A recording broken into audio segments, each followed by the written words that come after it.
कराची से breaking news. मुहाजिर कौमी movement के चेयरमैन आफाक अहमद को डिफेंस के इलाके से गिरफ्तार कर लिया गया।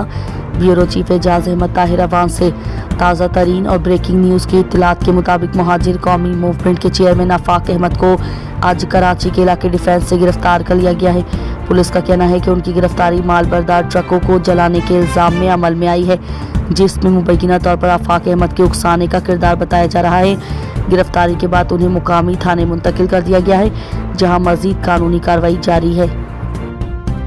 कौमी असम्बली मेंबरान की माहाना तनख्वाहों में इजाफा कर दिया गया। इजाफे का नोटिफिकेशन का अजरा भी हो गया। इत्तलाक माह जनवरी 2025 से होगा।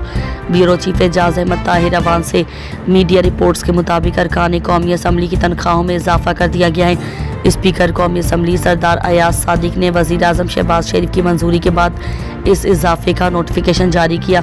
इस इजाफे के बाद अरकान असम्बली की माहाना तनख्वाह 5,19,000 रुपये मुकर्रर की गई है, जो कि पहले 1,80,000 रुपये थी। ये इजाफा तकरीबन 300% बनता है।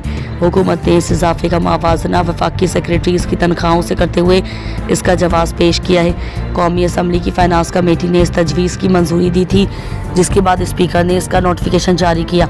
ये इजाफा 1 जनवरी 2025 से नाफिजुल अमल है।